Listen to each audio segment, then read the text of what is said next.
Chapter 10. The End of the Islander. Our meal was a merry one. Holmes could talk exceedingly well when he chose, and that night he did choose.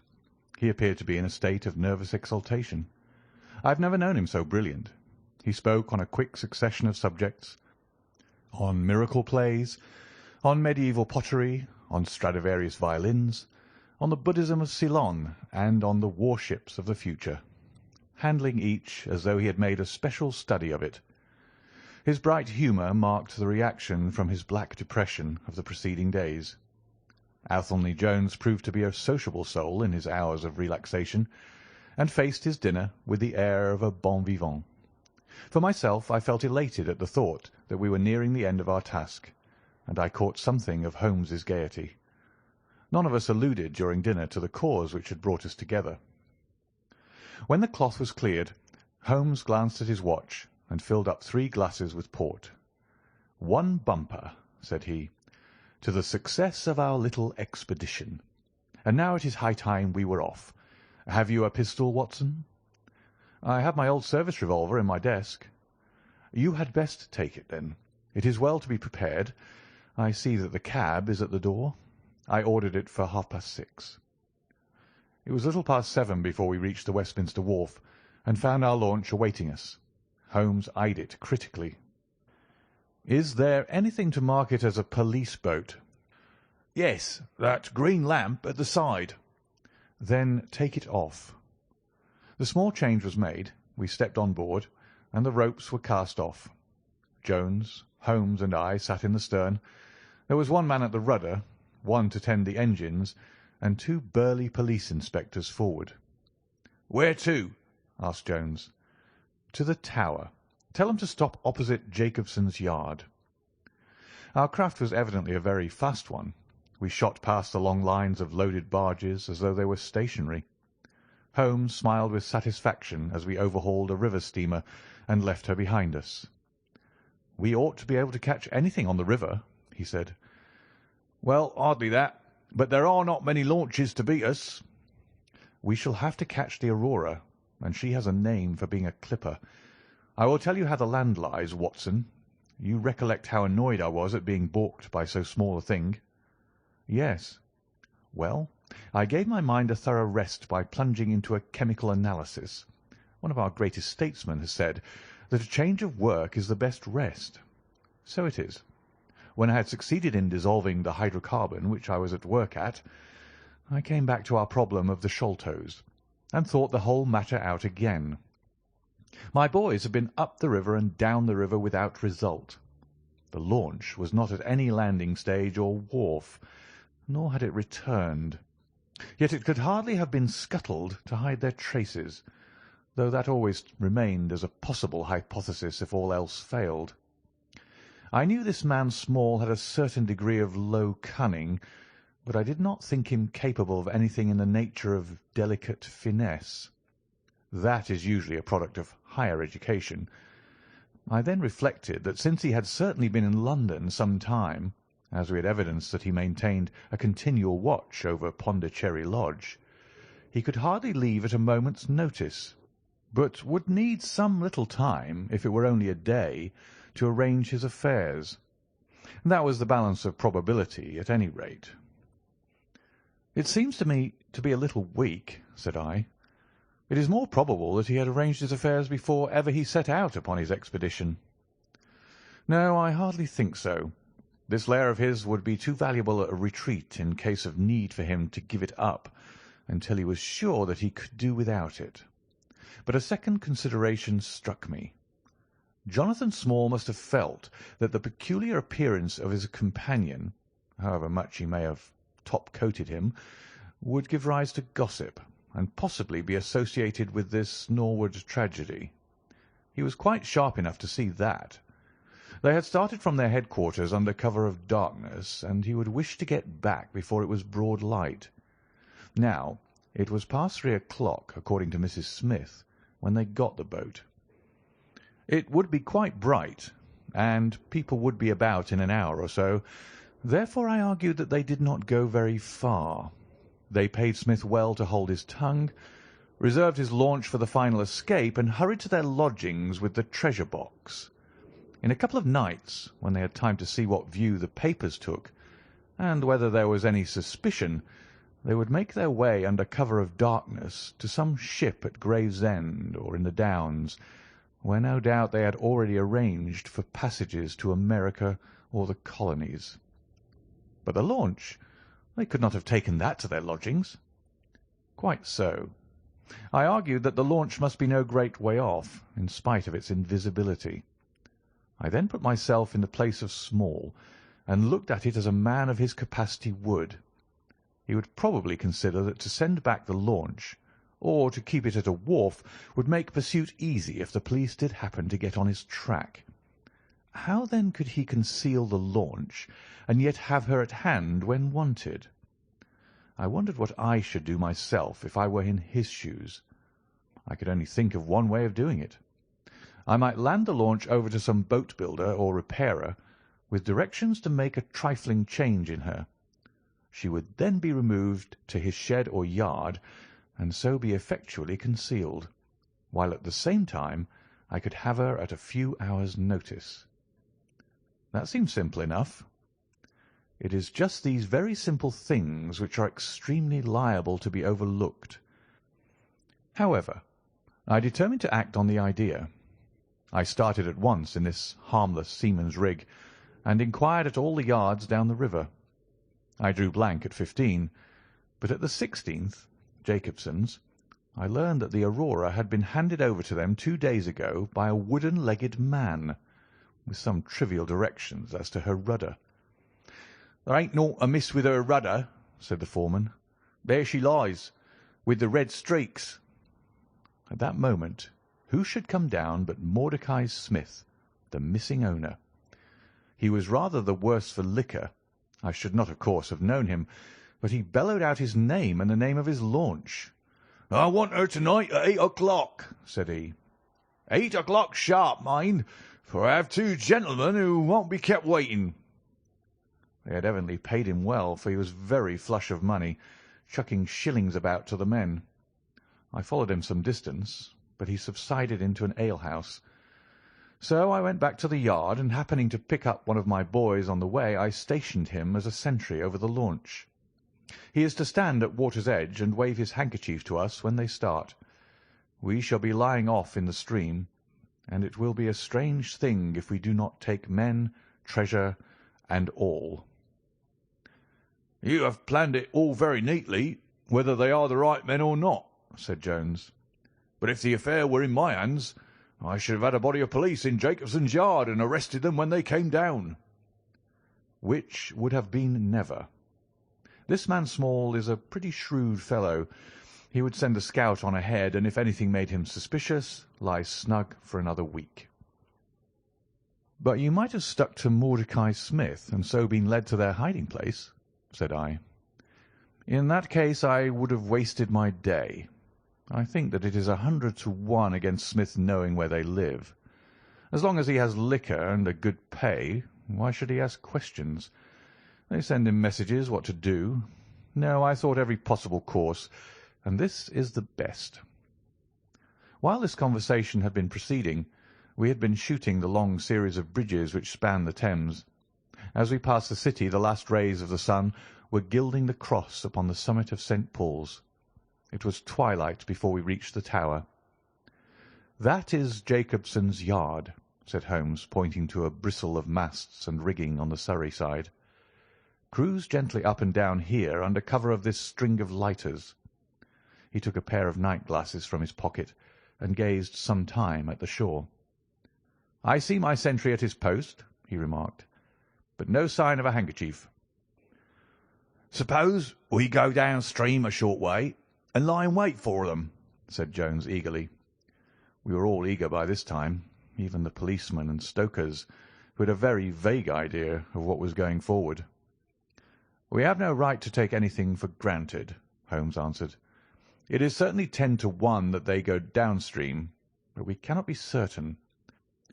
From this point we can see the entrance of the yard, and they can hardly see us. It will be a clear night and plenty of light. We must stay where we are. See how the folk swarm over yonder in the gaslight. They are coming from work in the yard. Dirty-looking rascals, but I suppose every one has some little immortal spark concealed about him. You would not think it, to look at them. There is no a priori probability about it. A strange enigma is man. Someone calls him a soul concealed in an animal, I suggested. Winwood Reade is good upon the subject, said Holmes. He remarks that while the individual man is an insoluble puzzle, in the aggregate he becomes a mathematical certainty. You can, for example, never foretell what any one man will do, but you can say with precision what an average number will be up to. Individuals vary, but percentages remain constant. So says the statistician. But do I see a handkerchief? Surely there is a white flutter over yonder. Yes, it is your boy, I cried. I can see him plainly. And there is the Aurora, exclaimed Holmes, and going like the devil. Full speed ahead, engineer. Make after that launch with the yellow light. By heaven, I shall never forgive myself if she proves to have the heels of us.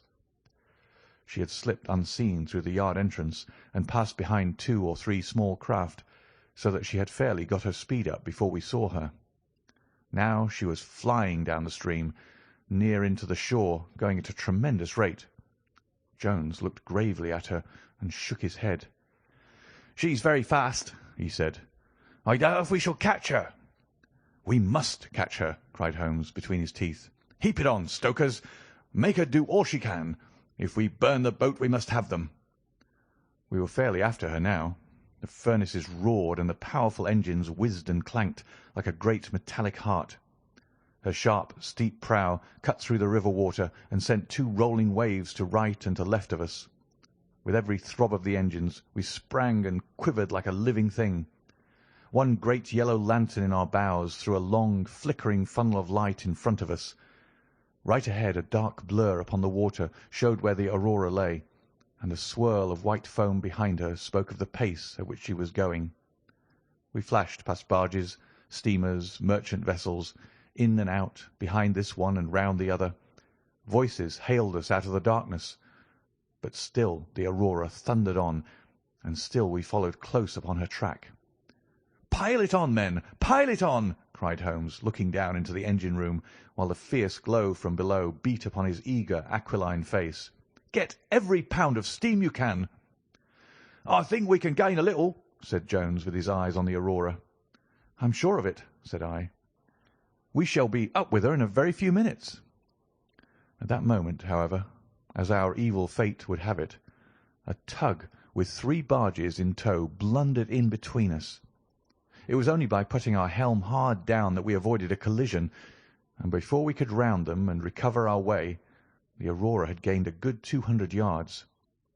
She was still, however, well in view, and the murky, uncertain twilight was setting into a clear, starlit night. Our boilers were strained to their utmost, and the frail shell vibrated and creaked with the fierce energy which was driving us along. We had shot through the Pool, past the West India Docks, down the long Deptford Reach, and up again after rounding the Isle of Dogs. The dull blur in front of us resolved itself now clearly enough into the dainty Aurora. Jones turned our searchlight upon her, so that we could plainly see the figures upon her deck. One man sat by the stern with something black between his knees, over which he stooped. Beside him lay a dark mass which looked like a Newfoundland dog.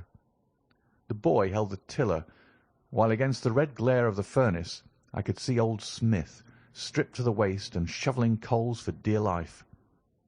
They may have had some doubt at first as to whether we were really pursuing them, but now, as we followed every winding and turning which they took, there could be no longer any question about it. At Greenwich we were about 300 paces behind them. At Blackwall we could not have been more than 250. I have coursed many creatures in many countries during my checkered career, but never did sport give me such a wild thrill as this mad flying man-hunt down the Thames. Steadily we drew in upon them, yard by yard. In the silence of the night we could hear the panting and clanking of their machinery. The man in the stern still crouched upon the deck, and his arms were moving as though he were busy, while every now and then he would look up and measure with a glance the distance which still separated us. Nearer we came, and nearer. Jones yelled to them to stop.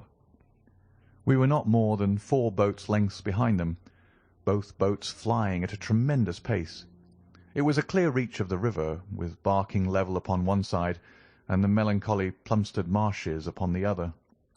At our hail, the man in the stern sprang up from the deck and shook his 2 clenched fists at us, cursing the while in a high, cracked voice. He was a good-sized, powerful man, and as he stood poising himself with legs astride, I could see that from the thigh downwards there was but a wooden stump upon the right side. At the sound of his strident, angry cries, there was movement in the huddled bundle upon the deck. It straightened itself into a little black man, the smallest I have ever seen, with a great misshapen head and a shock of tangled, dishevelled hair. Holmes had already drawn his revolver, and I whipped out mine at the sight of this savage, distorted creature. He was wrapped in some sort of dark ulster or blanket, which left only his face exposed. But that face was enough to give a man a sleepless night. Never have I seen features so deeply marked with all bestiality and cruelty. His small eyes glowed and burned with a sombre light, and his thick lips were writhed back from his teeth, which grinned and chattered at us with a half-animal fury. "Fire if he raises his hand," said Holmes quietly. We were within a boat's length by this time, and almost within touch of our quarry. I can see the 2 of them now as they stood, the white man with his legs far apart, shrieking out curses, and the unhallowed dwarf with his hideous face and his strong yellow teeth gnashing at us in the light of our lantern. It was well that we had so clear a view of him. Even as we looked, he plucked out from under his covering a short, round piece of wood like a school ruler, and clapped it to his lips. Our pistols rang out together. He whirled round, threw up his arms, and with a kind of choking cough fell sideways into the stream. I caught one glimpse of his venomous, menacing eyes amid the white swirl of the waters. At the same moment the wooden-legged man threw himself upon the rudder and put it hard down, so that his boat made straight in for the southern bank, while we shot past her stern, only clearing her by a few feet. We were round after her in an instant, but she was already nearly at the bank. It was a wild and desolate place where the moon glimmered upon a wide expanse of marshland, with pools of stagnant water and beds of decaying vegetation. The launch, with a dull thud, ran up upon the mudbank with her bow in the air and her stern flush with the water. The fugitive sprang out, but his stump instantly sank its whole length into the sodden soil. In vain he struggled and writhed. Not one step could he possibly take, either forwards or backwards. He yelled in impotent rage, and kicked frantically into the mud with his other foot. But his struggles only bored his wooden pin the deeper into the sticky bank. When we brought our launch alongside, he was so firmly anchored that it was only by throwing the end of a rope over his shoulders that we were able to haul him out and to drag him, like some evil fish, over our side. The 2 Smiths, father and son, sat sullenly in their launch, but came aboard meekly enough when commanded. The Aurora herself was hauled off and made fast to our stern. A solid iron chest of Indian workmanship stood upon the deck. This, there could be no question, was the same that had contained the ill-omened treasure of the Sholtos. There was no key, but it was of considerable weight, so we transferred it carefully to our own little cabin. As we steamed slowly upstream again, we flashed our searchlight in every direction, but there was no sign of the islander. Somewhere in the dark ooze at the bottom of the Thames lie the bones of that strange visitor to our shores. "See here," said Holmes, pointing to the wooden hatchway. "We were hardly quick enough with our pistols." There, sure enough, just behind where we had been standing, stuck one of those murderous darts which we knew so well, It must have whizzed between us at the instant that we fired. Holmes smiled at it and shrugged his shoulders in his easy fashion. But I confess that it turned me sick to think of the horrible death which had passed so close to us that night. End of chapter 10.